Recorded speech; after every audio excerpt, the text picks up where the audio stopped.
नमस्कार दर्शकों, मैं हूं नाविका कुमार और आप जुड़ रहे हैं मेरे साथ सवाल पब्लिक का शो पर। आज ईद का मौका है और प्रधानमंत्री नरेंद्र मोदी समेत पूरे देश ने ईद की शुभकामनाएं दी हैं। लेकिन आज ही वक्फ संशोधन बिल पर सूत्रों के हवाले से एक तारीख आई है, 2 अप्रैल, जब वक्फ संशोधन बिल सदन के पटल पर रखा जाएगा, मतलब अब से कुछ घंटों बाद। लेकिन मौजूदा संसद सत्र में आने जा रहे वक्फ बिल समेत कुछ मसलों को लेकर ईद की नमाज पर जो सियासत हुई, तो मुझे दुष्यंत कुमार की ये कुछ पंक्तियां याद आ गई हैं। घुटनों पे रख के हाथ खड़े थे नमाज में, आ जा रहे थे लोग जहन में तमाम और। यानी कि नमाज तो आप पढ़ रहे थे, आपके जहन में क्या चल रहा था, यही कवि कहना चाह रहा था। दर्शकों, all India Muslim personal law board ने ईद की नमाज पढ़ने वालों को काली पट्टी बांधने का डिक्टेट दे दिया था, जिसका असर कहीं कहीं देखने को मिला। सवाल पब्लिक का है, ईद के मौके पर काली पट्टी हाथ पर थी या आंखों पर? संसदीय कार्य और अल्पसंख्यक मामलों के मंत्री किरण रिजिजू ने काली पट्टी को गुमराह करने वाला कहा है। टाइम्स नाउ समिट पर मेरे साथ इंटरव्यू में गृह मंत्री अमित शाह ने भी कहा था कि इसी सत्र में वक्फ बिल आएगा। उधर आज ईद के नमाजियों के बीच पहुंची ममता बनर्जी के बयान पर हंगामा छिड़ गया है। उनके बयान के कुछ शब्द जैसे गंदा धर्म, दंगा, लाल गेरुआ वायरल हो रहे हैं, जिसमें उनके निशाने पर बीजेपी है। अखिलेश यादव ने ममता के बयान का समर्थन भी कर दिया है। ईद को बंटवारे की सियासत का अखाड़ा क्यों बना दिया गया? सवाल पब्लिक का आज यही है। लेकिन आज की डिबेट से पहले आपके लिए दर्शकों ये फैक्ट शीट।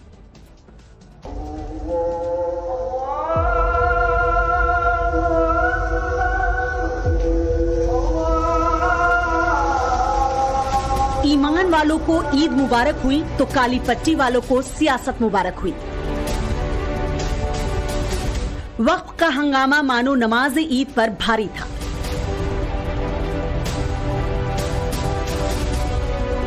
लेकिन वक्फ पर संसद का कैलेंडर भी तय है। सरकार की तैयारी पूरी है, पलटवार की रणनीति पक्की है।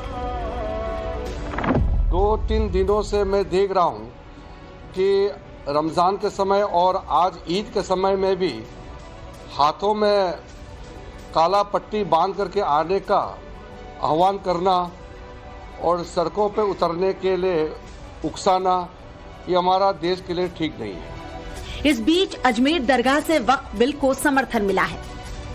पिछले कुछ दिनों में जो बयानात देखने में आए हैं कि लोगों को ये जज्बाती तकरीर करके बताया जा रहा है कि आपकी मस्जिद छीन जाएंगी, दरगाहें छीन जाएंगी, इमाम बाड़े छीन जाएंगे, ये बातें सरासर गलत है। लेकिन जहाँ तक मेरा मानना यह है कि मौजूदा वक्फ एक्ट जो है उसमें अमेंडमेंट की सख्त जरूरत है और मुसलमानों को किसी तरीके से भी इससे डरने की जरूरत नहीं है। केरल कैथोलिक बिशप काउंसिल ने भी राज्य के सांसदों से अपील की है कि वक्फ बिल का समर्थन करें। वक्फ पर विपक्ष की राजनीति इससे डीरेल हो सकती है। उन्होंने किस हैसियत में सपोर्ट किया है? वक्फ से उनका क्या ताल्लुक है? वो क्रिश्चियन है, क्रिश्चियंस के रिलीजियस लीडर हैं। अगर क्रिश्चियंस के रिलीजन में कोई इंटरवेन करेगा, बर्दाश्त करेंगे? मुझे लगता है कि वो भारतीय जनता पार्टी के एजेंट है। वक्फ पर छिड़ी इस जंग के बीच बीजेपी के खिलाफ ममता बनर्जी जैसे नेताओं के तेवर और तीखे थे। हम रामकृष्ण का धर्म मानता है, स्वामी विवेकानंद को धर्म मानता है, लेकिन हम जानबूझ के एक गंदा धर्म जो इसने बनाया, जो एक जुमला पार्टी ने बनाया, वो धर्म को हम नहीं मानता है। वो तो हिंदू धर्म का खिलाफ में है। कुछ पॉलिटिकल लीडर है जो इसमें सौदागारी करते हैं, उसको सौदा का दुकान हम बंद कर देगा अगर आप लोग सब एक साथ में रहेगा। आज जो ममता बनर्जी जी फेस कर रही हैं बंगाल में, जिस तरह का भारतीय जनता पार्टी झूठा प्रचार कर रही है बंगाल में और बिहार में, इसी तरह का गंदा प्रचार, घटिया प्रचार भारतीय जनता पार्टी ने यूपी में भी किया था। ईद पर एंटी बीजेपी अभिव्यक्ति के और भी नमूने दिखे। मसलन AIMIM के वारिस पठान ने सड़क पर नमाज को अधिकार माना, तो कहीं फिलिस्तीन और कहीं होली के बहाने नमाज पर हंगामा था।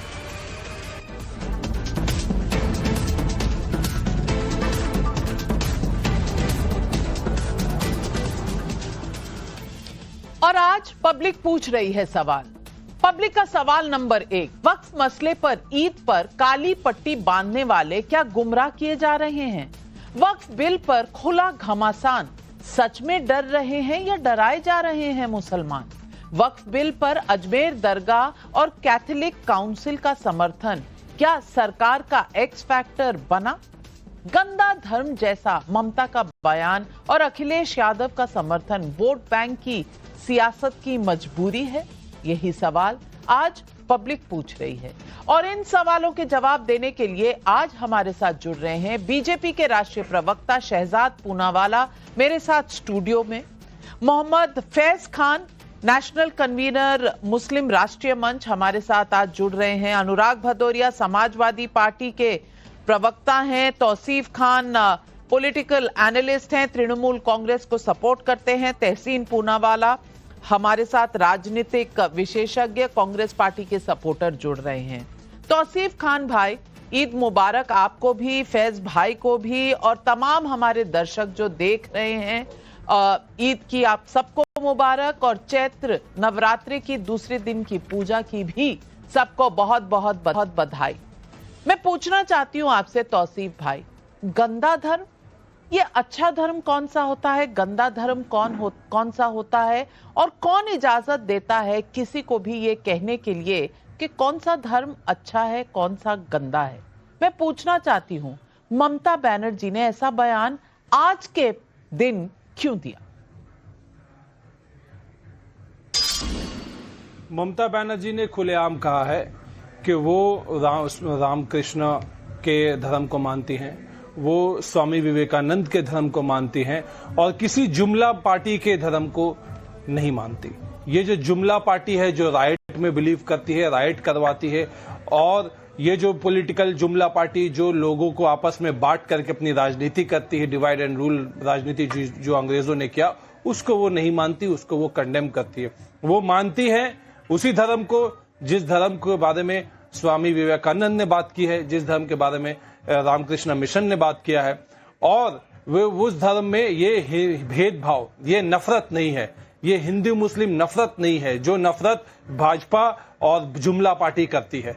और इसलिए उन्होंने आज ईद के मंच से ये ऐलान किया है कि वो एक हिंदू है, वो एक मुस्लिम है, वो एक क्रिश्चियन है, वो एक बुद्ध है और वो एक भारतीय है, जिसको जो करना है कर लो। उन्होंने खुलेआम चुनौती दी और उन्होंने बहुत खुले लफ्जों में कहा है कि गंदी राजनीति और ये गंदा इंटरप्रिटेशन जो ये जुमला पार्टी करती है धर्म का, उसको वो नहीं मानती। तो फिर तौसीफ भाई मुझे बता दीजिए, कुंभ को मृत्यु कुंभ कहना क्या अच्छी राजनीति है? क्या ये लोगों के बीच में बांटने का मंसूबा रखने वाली राजनीति नहीं है? जो लोग कहते हैं कि रामनवमी का जो जुलूस है वो मुस्लिम इलाकों से ना निकले, ये जोड़ने की राजनीति आप इसे कहते हैं? जो कहते हैं कि दुर्गा पूजा का विसर्जन नहीं होना चाहिए क्योंकि मुहर्रम का जुलूस निकल रहा है, क्या ये जोड़ने की राजनीति है? शहजाद भाई, क्या ये सब जोड़ने की राजनीति लगी आपको? देखिए, टीएमसी का मतलब बन चुका है तुष्टीकरण मुझे चाहिए, और माँ माटी मानुष बन चुका है मुस्लिम माफिया एंड मनी मेकिंग, और इसीलिए बार बार हिंदुओं का करो अपमान, यही इनकी बन चुकी है पहचान। क्योंकि वोट बैंक की लेनी है ताली तो हिंदू को दो गाली। अब मुझे बताइए, इन्होंने रामकृष्ण का जिक्र किया, राम मंदिर शोपीस है, ये टीएमसी के एक एमएलए बोलते हैं। सीता माँ के बारे में जो टिप्पणी करते कल्याण बैनर्जी, जिस प्रकार से महाकुंभ को मृत्यु कुंभ बोला गया, सायोनी घोष ने जिस प्रकार से शिवलिंग जी का मजाक उड़ाया था, हमने वो चित्र देखा था, मैं वर्णन नहीं कर सकता। माँ काली का अपमान कैसे महुआ मोइत्रा ने किया था। एक लंबा इतिहास है कि किस प्रकार से इन्होंने केवल और केवल हिंदू आस्था माथा पर चोट की। क्यों? क्योंकि कोट अनकोट मुस्लिम वोट बैंक एक दुधारू गाय है, उसकी लात भी खानी पड़ी तो मैं खाने को तैयार हूं। यह ममता बनर्जी का स्टेटमेंट है। और इसी श्रृंखला में आज जबकि ईद और नवरात्र दोनों सेलिब्रेट हो रहा है, तो किस प्रकार से एक मजहब के लोगों को इस प्रकार से अपमानित करने का काम किया गया, यह तो पहली बात। दूसरी बात, अब जो पूरे देश में चल रहा है, वक्फ बहाना है, सीए की तरह दंगा भड़काना है, आग लगाना है, वोट बैंक की दुकान सजाना है। बताइए, आज तो केरला के कैथलिक बिशप काउंसिल ने बता दिया ना कि ये हिंदू मुस्लिम या मेजॉरिटी माइनॉरिटी का मामला नहीं है, यह मामला है मुस्लिम कुछ ऐसे वरिष्ठ लोगों का, अमीर लोगों का, जो टीएमसी, कांग्रेस, आम आदमी पार्टी, एमआईएम, समाजवादी पार्टी के साथ मिलकर किस प्रकार से गरीब पसमानदा मुसलमानों की जमीन छीन लेते हैं। और इसकी रिकमेंडेशन किसने की? सच्चर ने की। इसकी recommendation 9 JPC Rahman Khan report ने की, मुसलमानों ने की, दरगाहों ने की। आज इसमें जब बदलाव किया जा रहा है, सुधार किया जा रहा है, तो आगा खानी खुश है, तहसीन पुनावाला खुश है, नहीं है। बोरा खुश है, तहसीन पुनावाला खुश है, नहीं है। पसमानदा खुश है, तहसीन पुनावाला खुश है, नहीं है। और कांग्रेस पार्टी क्या बोलती है? हम संविधान के साथ है। संविधान के साथ होते होते क्या बोलते हैं ये लोग? शाहीन बाग बना देंगे पूरे देश में, सिविल वॉर करवा देंगे। धर्मेंद्र यादव कहते हैं पार्लियामेंट चलने नहीं देंगे। तो मुझे लगता है ये संविधान नहीं, ये केवल वोट बैंक के भाईजान है और नफरत की दुकान है। और आखिरी बात मैं कहना चाहता हूं, भाई क्या क्लेम करते हैं? 1500 साल पुराना मंदिर, 1400 साल पहले कुरान पाक नाजिल हुई प्रॉफेट मोहम्मद सल्लल्लाहु अलैहि वसल्लम पर, 1500 साल पुराना पहले मंदिर क्लेम कर लिया, महाकुंभ की जमीन क्लेम कर ली, ताजमहल क्लेम कर लिया। ये अनलिमिटेड अनकॉन्स्टिट्यूशनल पावर्स को जब रेगुलेट किया जा रहा है तो उसका विरोध करते हैं, और वो भी किस प्रकार से? इस प्रकार से दंगा भड़काने की धमकी देने से। अनुराग भदौरिया जी अब ममता बनर्जी के साथ खड़े हो गए जाकर और पूरी तरह से सपोर्ट कर दिया अखिलेश यादव ने। मैं पूछना चाहती हूं, क्या ईद का दिन खुशियां मनाने का दिन है या दिन है काली बैंड पहनने का? मैं पूछना चाहती हूं, और ये अमित शाह देश के गृह मंत्री ने ये कहा कि कोच किसी से छिनने वाला नहीं है, कोई ऐसा प्रावधान नहीं है, क्योंकि ये रेट्रोस्पेक्टिव बिल नहीं है। लेकिन फिर भी बिना बिल देखे ये कौन इस तरह की डर की राजनीति फैला रहा है? पहले तो मैं ये पूछना चाहती हूं, और दूसरा पूछना चाहती हूं कि हर बार हिंदू धर्म को गंदा धर्म कहा जाता है, सनातन को डेंगू, मलेरिया, HIV कहा जाता है, आपके मुंह से कुछ नहीं निकलता, लेकिन फिर भी अपने आप को आप सेक्युलर बुलाते हैं। ये कौन सी राजनीति? नाविका जी, आप सभी को ईद की बहुत सारी मुबारकबाद। सभी मेरे साथियों को, शहजाद पूनावाला को, सभी को, और हमारे कांग्रेस के साथी सभी को ईद की बहुत सारी शुभकामनाएं। हिंदुस्तान के अंदर में आपने एक शेर से शुरुआत की थी, तो मैं भी एक आपको सुना दूं, दुष्यंत जी का ही है। कविता और शेर में थोड़ा फर्क होता है। आज सैकड़ों पे सुनिए, मैं सुना दे रहा हूं, मैं आपको एक अच्छा सा सुना देता हूं, आपको अच्छा लगेगा और मुझे लगता है आप समझ भी जाएंगे, क्योंकि आजकल आप कविता, शेर, शायरी भी करने लगी हैं, और दुष्यंत जी की तो आप जानते ही बहुत क्रांतिकारी होती हैं। आज सड़कों पे लिखे हैं सैकड़ों नारे, ना देख। समझ में आया? आज सड़कों पे लिखे हैं सैकड़ों नारे, ना देख, घर के अंदर देख, तू आकाश के तारे ना देख। सवाल यह है कि आपने इतने नारे कर दिए। दूसरा, उन्होंने बहुत अच्छा बोला, रहनुमाओं की अदाओं पे फिदा है दुनिया, रहनुमाओं की अदाओं पे फिदा है दुनिया, इस बहकती हुई दुनिया को संभालो यारो। दुष्यंत जी ने तो बहुत कुछ कहा है, लेकिन भारतीय जनता पार्टी की जो नीति है आजकल, एक ही चीज है, नफरत। आज के दिन भी नफरत। अरे आज तो हिंदुओं ने फूल बरसाए, उसपे तो कोई वीडियो नहीं दिखाया गया। हिंदू भाइयों ने मुस्लिम भाइयों पे ईद के दौरान फूल बरसाए। कितना अच्छा विजुअल है, हिंदू मुस्लिम की एकता का ही। कितना अच्छा था जब होली में मुस्लिम भाई गुजिया खा रहे थे, रंग भी खेल रहे थे। ईद में भी आज हिंदू भाई मुस्लिम भाई के साथ मिलकर ईद मना रहे हैं। यही तो हिंदुस्तान है। इसी हिंदुस्तान का सपना तो देखा था सबने, आजादी के लिए जो लोग शहीद हो गए देश को आजाद कराने में, यही सपना तो देखना चाहते थे कि हिंदुस्तान अनेकताओं में एकता वाला देश है। तभी तो विश्व हमारी तरफ देखता है। विश्व जानता है कि यहाँ पे विभिन्न भाषाओं के, विभिन्न धर्मों के, विभिन्न जातियों के लोग रहते हैं, फिर भी देखो आपस में कितने एक हैं। लेकिन भारतीय जनता पार्टी को क्या दिखाई देता है? नफरत, जबरदस्ती। सनातन का मतलब नहीं जानते, सनातन की बात करेंगे। अरे सनातन तो नफरत की भाषा ही नहीं सिखाता, प्रेम की भाषा सिखाता है, वो जोड़ने की भाषा सिखाता है, वो एक दूसरे को सम्मान की भाषा सिखाता है। लेकिन सनातन की बात करने के पहले सनातन को जानो तो सही। आज क्या गलत है? क्या ममता जी ने गलत बोला? मैं पूछना चाहता हूं। उन्होंने यही तो बोला, भारतीय जनता पार्टी जिस नफरत वाले की बात करती है, जो राजनीति में जिस धर्म को लेके आना चाहती है, वो धर्म की बात कोई नहीं करना चाहता। हम चाहते हैं धर्म की राजनीति नहीं होनी चाहिए। आप राजनीति में धर्म लाओ, तो राजनीति में कौन सा धर्म लेके आ रहे हैं? नफरत कौन लेकर आया? आपस में एक दूसरे आज राजनीति में धर्म कौन लेकर आया? मोहम्मद फैज खां साहब, आप ही बता दीजिए। आपने ममता बनर्जी को सुना, आपने अखिलेश यादव को सुना और अनुराग भदौरिया को भी सुना। नवरात्रि की शुभकामनाएं नहीं दी, सिर्फ ईद मुबारक कहा। चलिए इनकी मर्जी, लेकिन धर्म विशेष में इतना फर्क करना कौन कर रहा है? ये बिस्मिल्लाहिर्रहमानिर्रहीम रब्बिश रहली सदरी व यस्सिर ली अमरी वहलुल उक़दतन मिन लिसानी यफ़क़हू क़ौली। सर्वमंगल मांगल्ये शिवे सर्वार्थ साधिके शरण्ये त्र्यंबके गौरी नारायणी नमोस्तुते। ईद की और नवरात्रि की आप सभी को शुभकामनाएं। देखिए, बात शेरो शायरी की चल रही है आदरणीय नविका जी, तो एक शेर दुष्यंत कुमार का मैं भी पढ़ूंगा और इशारा आप समझिएगा उन्होंने क्या कहा है। एक गुड़िया की कई कठपुतलियों में जान है, आज शायर ये तमाशा देख कर हैरान है। मसलते आमेज होते हैं सियासत के कदम, तू न समझेगा सियासत तू अभी इंसान है। इंसान इन लोगों की सियासत नहीं समझ सकता। आप देखिए, मुसलमानों का इतना दुरुपयोग किया गया, किसी नेता में ये दम नहीं ये कह देता कि दीपावली या होली काला कपड़ा पहनकर मनाओ। कोई सिख नेता कभी ये नहीं कहता कि बैसाखी और गुरु पर्व काला कपड़ा पहनकर मनाओ। कोई ईसाई नेता ये नहीं कह सकता कि क्रिसमस डे काला कपड़ा पहनकर मनाओ। लेकिन तुष्टीकरण करने वाले कुछ मुस्लिम नेता, तथाकथित मुस्लिम नेता और उनका समर्थन करने वाली पार्टियां आज मुसलमानों को ये कह रही थी कि ईद में काली पट्टी बांध लो, जबकि ईद खुशी का त्योहार है। और हजरत इमाम हसन और इमाम हुसैन के लिए अल्लाह ने खुद जन्नत से नया कपड़ा भेजा था ईद में पहनने के लिए।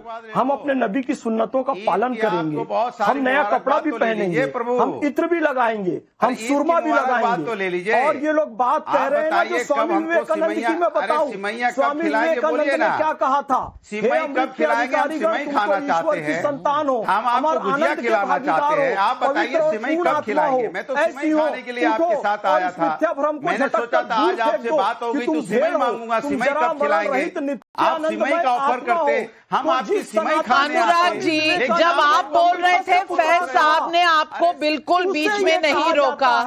आप भी ईद के दिन फैज भाई को बोलने दें। अनुराग जी सिमैया खिलाइए। मैं तो सिमैया मांग रहा हूँ। संयम रखिए, सेवैया आएंगी। गंदा धर्म वाली गुजिया क्यों खिलाना चाहते हैं आप सेवैयों का इंतजार करिए। अरे मैं तो गुजिया खिलाता ही हूँ।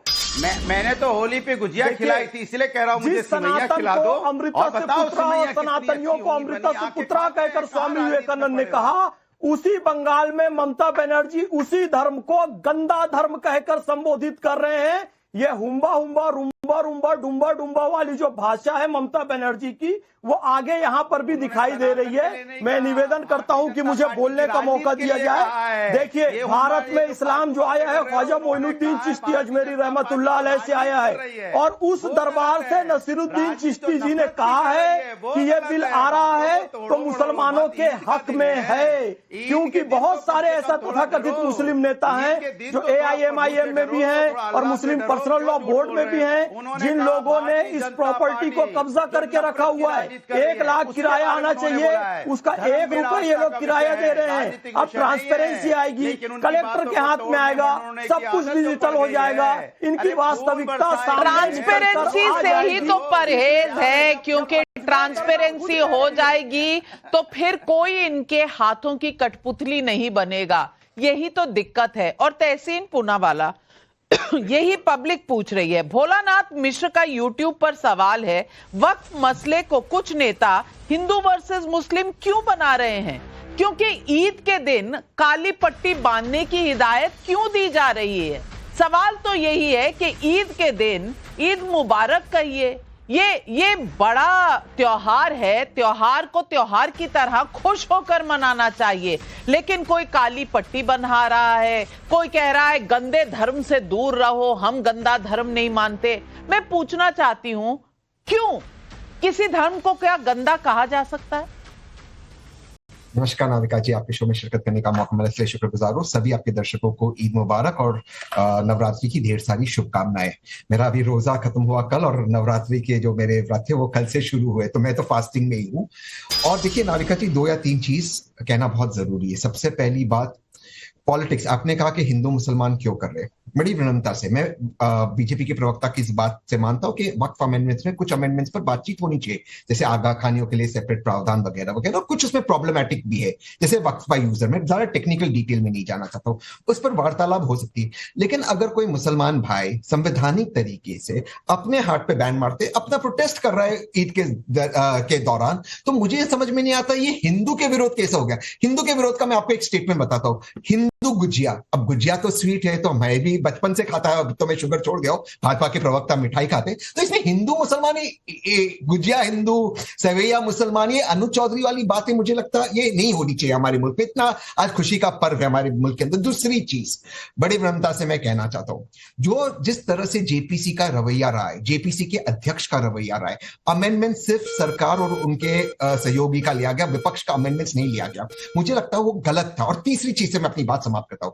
माननीय गृह मंत्री अमित शाह जी, जिनको आपने अभी कोट किया, उन्होंने कहा कि ये रेट्रोस्पेक्टिवली नहीं आएगा, तो जो प्रॉब्लम है वो तो सॉल्व होगी नहीं, जो क्लेम्स है वो तो हो गए। तो यानी सियासत कौन करना चाहता है?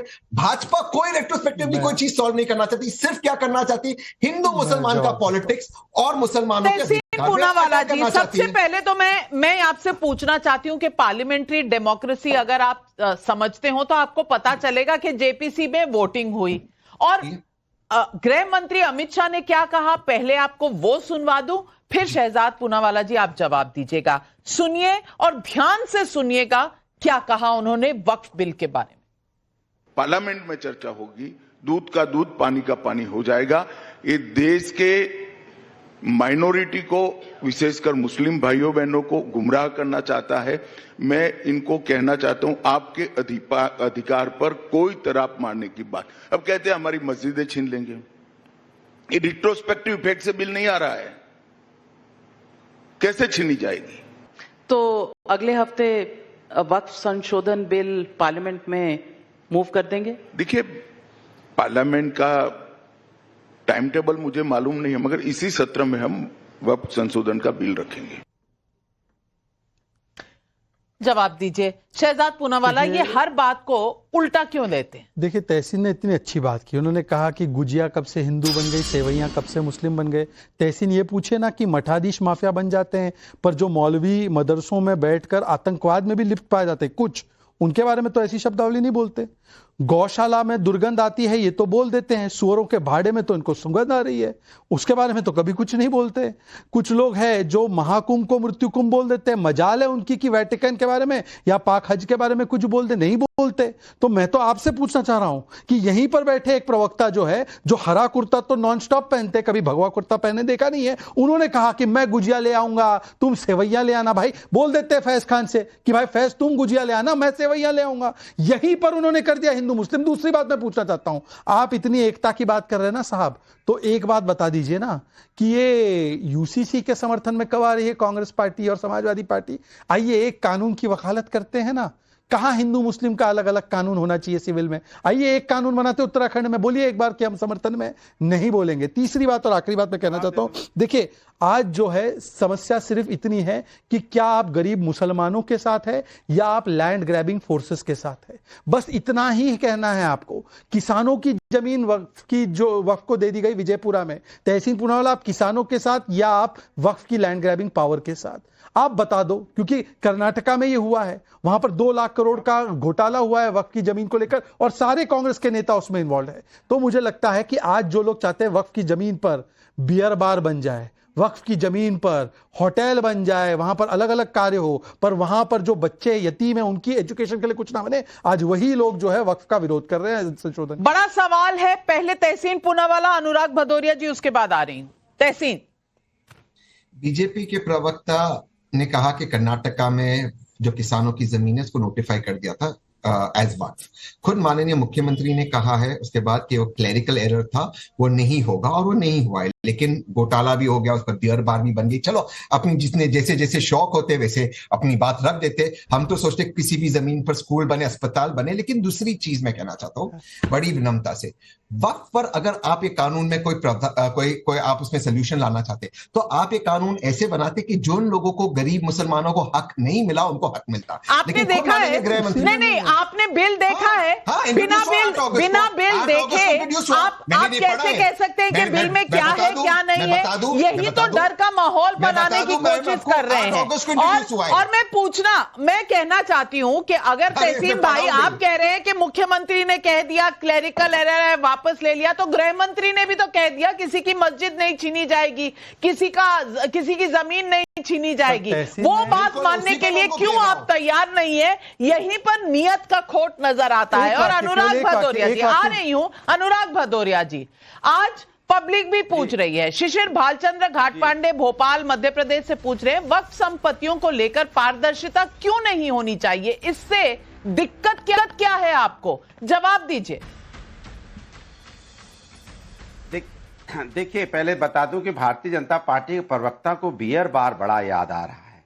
अरे वक्फ की जमीन पे बियर बार बनाओगे? जो नोएडा में दी जा रही थी, वही ये वो लोग हैं जो बोतल एक के साथ एक फ्री, ये पहली बार देखा जा रहा है। कमाल है भैया, इसीलिए बियर। नहीं, आप कह रहे कि अल्लाह के नाम पर जो जमीन है उस पर बियर बार खुलेगा? ये अनुराग भदौरिया कह रहा है कि अल्लाह के नाम पर दी गई जमीन पर बियर बार खोलो। मुसलमानों सुन लो, ये अनुराग भदौरिया क्या बोल रहा है? नहीं कर पाएंगे वो। आप एक के साथ एक बोतल फ्री। नहीं, ये देखिए, अनुराग भदौरिया बोल रहा है कि अल्लाह पाक की ने जो जमीन तय है, जो प्रॉपर्टी है, उसके अंदर बियर बार खोलेंगे ये लोग। किसान कितने दिन तक धरने पे बैठा रहा, किसानों की मौत हो गई, वो आज किसान की बात कर रहे हैं यार। कमाल है। बरसे कंबल भीगे पानी, किसान कई माह बैठा रहा। पंजाब के बॉर्डर पर भी एक चू नहीं आपने निकाली, क्योंकि तब तो आपके अलायंस पार्टनर थे ना, आम आदमी पार्टी की सरकार थी, तो आपके मुंह से कुछ निकला नहीं। यही तो आपका दोहरा चरित्र दिखाती है। और फैज भाई मैं आपसे पूछना चाहती हूं कि वक्फ अगर ट्रांसपेरेंसी ले आए, अगर पारदर्शिता आ जाए, तो किसको दिक्कत है? अजमेर शरीफ दरगाह वालों को दिक्कत नहीं है, कैथोलिक चर्च वालों को दिक्कत नहीं है। ये दिक्कत किसको हो रही है? जो राजनीति के ठेकेदार हैं। जी आदरणीय नाविका जी, आपने बहुत अच्छी बात स्पष्ट कर दी। अपने कॉन्क्लेव में मैं सुन रहा था उसे, अमित शाह जी के मुख से आपने स्पष्ट कहलवा दिया कि भाई किसी की मस्जिद नहीं छीनी जाएगी, कोई कब्रिस्तान नहीं छीना जाएगा, और ये रेट्रोस्पेक्टिव बिल नहीं है। उन्होंने बिल्कुल क्लियर कर दिया आपके सामने, पूरे देश की जनता के सामने।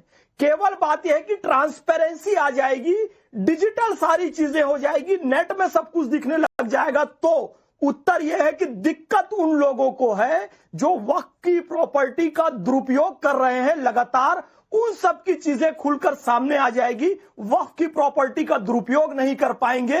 वास्तविक हक वक्फ का जो है मिलने वाला, उन लोगों तक पहुंच जाएगा। इसी बात से इन लोगों को दिक्कत है, और कोई दिक्कत नहीं है। हम सभी जान रहे हैं AIMIM और पर्सनल लॉ बोर्ड के सदस्यों ने किस तरीके से एक गरीब मुस्लिम महिला का हक छीना था 1985-86 में कानून लाकर। अब गरीब मुस्लिम बच्चों का, महिलाओं का, बेरोजगारों का हक छीनने जा रहे हैं। जब ट्रांसपेरेंसी की बात आ रही है तो उसका विरोध कर रहे हैं। रेगुलेशन सही हो सके, DM के हाथ में बात आ सके, सब चीजें खुलकर सामने आए, तो ये लोग उसका विरोध कर रहे हैं, क्योंकि ये लोग उसका दुरुपयोग करना चाहते हैं। आपके चैनल से एक बात नाविका जी, बस एक बात और कहना चाहूंगा। चंद्रबाबू नायडू जी, चिराग पासवान जी, नीतीश कुमार जी, प्रगतिशील मुसलमान आपके साथ में हैं। आप इस बिल को आने दीजिए। किसी धमकी से डरने की आपको जरूरत नहीं है। अल्लाह आप लोगों को लंबी उम्र देगा। करोड़ों मुसलमान जो आज बेरोजगार हैं, अशिक्षित हैं, उनके लिए कॉलेज बनेंगे, स्कूल बनेंगे, अस्पताल बनेंगे, वो सब आपको दुआ देगा। किसी MIM की धमकी में आपको आने की जरूरत नहीं है। मुस्लिम पर्सनल लॉ बोर्ड से ब्लैकमेल होने की जरूरत नहीं है। सारे मुसलमान जैसे मुस्लिम महिलाएं आपके साथ आई, यहाँ पर भी बात नहीं मानी, लास्ट में किसानों को धरने पे बैठना पड़ा, कितने किसानों की मौतें हुई, तब जाके आपने कानून वापस लिया। अरे विपक्ष तो देश के भले की बात करता है, विपक्ष हमेशा अच्छी राय देता है। अगर आपने किसानों के बिल बनाने के पहले विपक्ष की बात मान ली होती तो किसान क्यों बात होती किसानों की? आज अनुराग भदौरिया जी, पिछले हफ्ते आप कहां थे? 10 दिन पहले आप कहां थे जब पंजाब के बॉर्डर पर डंडे पड़ रहे थे? तो आप कहां चले गए थे? कहां गुम हो गए थे? कुंभ के मेले चले गए थे, वहां तो गुमे हुए लोग मिल गए। आप कहां गुम हो गए थे?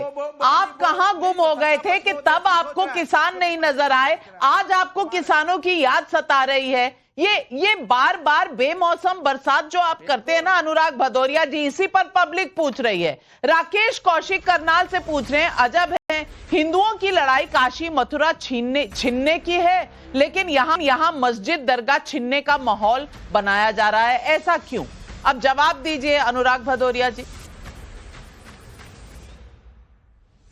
देखिए सवाल क्यों मैं बता रहा हूं, जैसे मैंने डिबेट शुरू होते ही मैंने बोला आज ईद का दिन है तो ईद की मुबारकबाद दी, कल हमने नवरात्रि की दी थी, नाविका जी ने तुरंत को ट्विस्ट कर दिया, नवरात्रि की नहीं दी, ईद की दे दी। तो आपने तो नवरात्रि के, तो मैं आपने मेरी सोची नहीं थी। नवरात्रि 9 दिनों की होती है हुजूर, नवरात्रि 9 दिनों की होती है। सुनिए मेरी बात, सुनिए मेरी बात, अरे बोलने दीजिए मुझे, आप हल्ला मत चाहिए। तो आप जो बैट हेलमेट लेके बीजेपी की तरफ से आ जाती है बामसर झेलने के लिए, माने बीजेपी के बैट्समैन इतने कमजोर पड़ जाते हैं नाविका जी, जो आप आ जाती है बैट लेके तुरंत कूद पड़ती है, तो इसके मतलब बीजेपी ने ये मान लिया कि बीजेपी के प्रवक्ता विपक्ष का सामना नहीं कर सकते। अनुराग भदौरिया जी, आपने मेरा नाम लिया, बाउंसर को मैं ही झेलूंगी और आपके हर बॉल को सिक्सर की तरह मैं स्टेडियम से बाहर ले जाऊंगी, क्योंकि लूज बॉल बहुत देते हैं ना आप अनुराग भदौरिया जी। क्या करूं, आदत से मजबूर हूं, लूज बॉल आएगी तो छक्का तो पिटेगा। लेकिन आपने मेरा नाम लिया था, मैंने जवाब दिया, अब दर्द हो गई तो बीजेपी की याद आपको आई, जवाब अब मैं अनुराग जी से, क्योंकि अनुराग जी क्रिकेट के बड़े खिलाड़ी हैं, तो जो बॉल बॉलिंग ही नहीं हुई उस बॉल को भी खेल लेते हैं और आउट हो जाते हैं। मुझे बताइए अनुराग जी, ये मस्जिद छीन जाएगी, ये प्रावधान कहां देखा आपने? पहले हमको ये बताइए कि कौन से ड्राफ्ट में देखा है? अभी ड्राफ्ट आया नहीं, बच्चा पैदा हुआ नहीं, अनुराग जी हजामत करने लग गए। कहां है वो ड्राफ्ट, जरा बताइए हमको। तो फिर क्यों बहस कर रहे हैं? जब बच्चा नहीं, ड्राफ्ट आया नहीं तो बहस क्यों कर रहे हैं? अरे क्योंकि आप भड़का रहे हैं कि ये हो जाएगा, वो हो जाएगा, एनआरसी आया नहीं था, भड़का दिए। यही तो मैं कह रहा हूं, यही तो मैं कह रहा हूं। देखिए आज अनुराग जी 10 सेकंड और, मात्र 10 सेकंड, अनुराग जी मात्र 10 सेकंड और, अनुराग भाई मात्र 10 सेकंड और, 10 सेकंड और, 10 सेकंड और, मात्र 10 सेकंड अनुराग जी, अनुराग जी 10 सेकंड और। आज मुझे केवल अनुराग को देखकर याद आ रही है एक एक्ट्रेस की जिसका नाम है स्वरा भास्कर। स्वरा भास्कर को भी पूछा गया था एनआरसी का ड्राफ्ट कहां है स्वरा, तो बोली ड्राफ्ट तो मेरे पास नहीं है पर आ रहा है और इससे मुसलमान जो है वो स्टेटलेस हो जाएगा। इसी प्रकार से आज मस्जिदें छिन जाएगी। ये सीए के नाम पर भी यही कहते थे, एक को की नागरिकता छीनी। अब देखिए भाई, देखिए आपके सारे बॉल वाइड हो गए, सारे वाइड बॉल डाल दिए, सारे वाइड बॉल, खेलने लायक बॉलिंग नहीं करते आप। मिनी ओवर कर दो इनका, मिनी ओवर, या अंडर आर्म बॉलिंग करते हैं। अनुराग भदौरिया जी ब्रेक लगाइए, ब्रेक लगाइए, गाड़ी लैम्बोर्गिनी की तरह आउट ऑफ कंट्रोल हो रही है। सौरभ का दिल्ली से सवाल है, ये सवाल आपके लिए तौसीफ भाई। ईद के पाक मौके पर ये फिलिस्तीन के नारे लगाने वाले, कलश यात्रा पर अटैक करने वाले कौन हैं? सुरेंद्र नथानी का धनबाद से भी सवाल है, आप लोग ये बताएं कि वक्फ संशोधन बिल में ये कहां लिखा हुआ है कि कोई मुस्लिम अगर अपनी संपत्ति वक्फ करना चाहे तो वो संपत्ति वक्फ बोर्ड की ना होकर सरकार की हो जाएगी? किसी ने नहीं कहा, तो ये डर क्यों सता रहा है? और फिर गंदा धर्म कहां से आ गया, यह आपने अभी तक नहीं समझाया।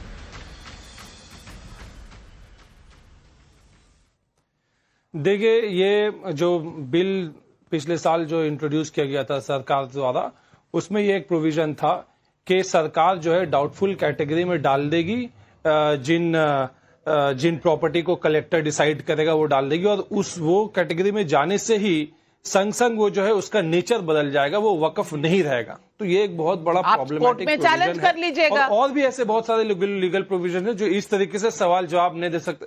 हम कोर्ट में ही क्यों जाए? जब किसान विरोध करते थे आपने जबरदस्ती उन पे थोप दिया, अब वापस लेना पड़ा आपको बिल। जब मुस्लिम कम्युनिटी विरोध कर रही है क्योंकि उनको नियत है ऐसे हमें आपके गड़बड़ी है, होम मिनिस्टर जी झूठ बोलते हैं, नाविका जी आपके साथ उन्होंने झूठ बोला कि ट्राइब्यूनल के फैसले को जो है हाई कोर्ट में चैलेंज नहीं किया जा सकता। सरासर झूठ बोला उन्होंने। अरे सही बात है, ट्राइब्यूनल के चैलेंज को रिव्यू में, पिटिशन में, हाई कोर्ट में बिल्कुल चैलेंज किया जा सकता है। एक सेकंड तौसीफ जी, लेकिन वो जो है झूठ बोलते जाते हैं लोगों को, तो इन पे हम भरोसा के नहीं। अभी आप मत बोलिए शहजाद, आपको बहुत चांस मिलता है, आप बोल लीजिएगा अपने टाइम पे। आप अपने टाइम पे बोलिएगा।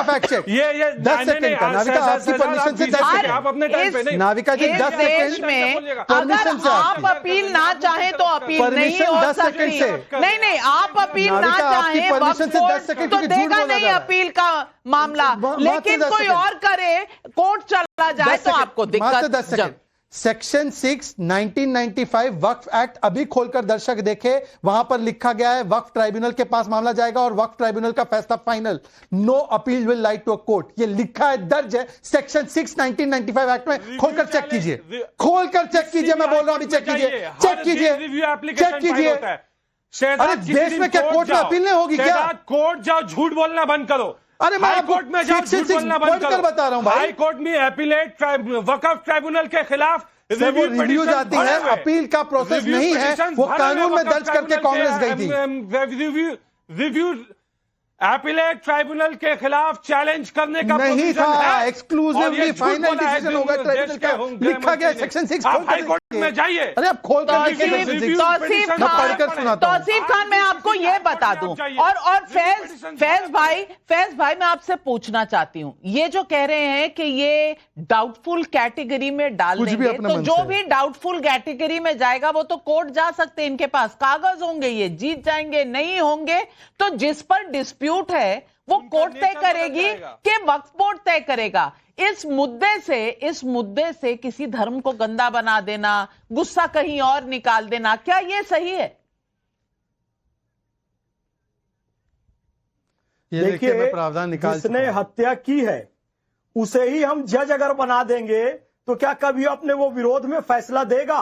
और शहजाद भाई ठीक कह रहे हैं, सेक्शन 6 उठाकर देख लीजिए। और इसके पहले भी, मैं अपनी महानता नहीं बता रहा हूं, इसके पहले भी ये लोग फैक्ट चेक में हारे हैं पिछले बार आपी की शो में। इसलिए मैं निवेदन करना चाहता हूं, हम लोग पढ़ लिख कर आते हैं और समझदारी से इंटेलेक्चुअल वाली बात करते हैं, तो इसलिए ये बिल्कुल गलत कह रहे हैं ये लोग। अभी तक वक्फ के ही पास सारे अधिकार थे, ट्रिब्यूनल के पास सारे अधिकार थे, लोग चक्कर काटते थे और वक्फ अपने हित में ही फैसला दे देता था। तो ये चीजें अब बदलाव में। अब फिर मैं कह रहा हूं, जिस धर्म को ये गंदा धर्म कह रहे हैं और स्वामी विवेकानंद का नाम ले रहे हैं, फिर से कहता हूं उनका वचन, स्वामी विवेकानंद का वचन कहकर अपनी बात खत्म करूंगा, ध्यान से सुनिएगा। अमृत पुत्र कहा है, अमृत के अधिकारीगण, तुम तो ईश्वर की संतान हो, अमर आनंद के भागीदार हो, पवित्र और पूर्ण आत्मा हो, ऐसी हो उठो और इस भ्रम को झटक कर दूर फेंक दो कि तुम भेड़ हो, तुम जरा मरण रहित नित्यानंदमय आत्मा हो। नित्यानंदमय आत्मा वाले धर्म को गंदा धर्म कहना अनुचित है, नहीं चलेगा। हुम्बा हुम्बा रुम्बा रुम्बा डुम्बा डुम्बा ममता बनर्जी का। तौसीफ भाई, आज विवेकानंद जी की बात आपको याद नहीं होगी, शायद किसी को याद नहीं होगी, लेकिन फैज खान साहब ने याद दिला दी। जरूर याद रखिएगा कि जिस धर्म को ममता बनर्जी मानती है उसी धर्म ने कहा है कि हिंदू धर्म गंदा धर्म नहीं है। पब्लिक और सवाल पूछ रही, और तहसीन भाई सवाल जरूर सुनिएगा। सतीश सिंह का व्हाट्सएप पर सवाल है, जमीनों पर वक्फ बोर्ड के अवैध कब्जे का मजा कौन ले रहा है? यही लोग जो मुसलमानों के नेता बनते हैं, क्या इसलिए वक्फ बिल पर ऐसा हंगामा है? जय कुमार राठी का रोहतक से सवाल है, अगर हिंदू भी यही कह दें कि वक्फ संशोधन बिल का विरोध करने वालों को हम वोट नहीं देंगे, तो ये राजनीतिक दल जाएंगे कहां, करेंगे क्या? जवाब दीजिए तहसीन भाई। नाविका जी, उसके पहले मैं बड़ी विनम्रता से, क्योंकि मुझे इनडायरेक्टली कहा गया लास्ट टाइम भी फैक्ट चेक पे मैं गलत साबित हुआ, ये बात सही नहीं थी। इनफैक्ट लास्ट टाइम पे आपकी रिसर्च टीम गलत साबित हुई।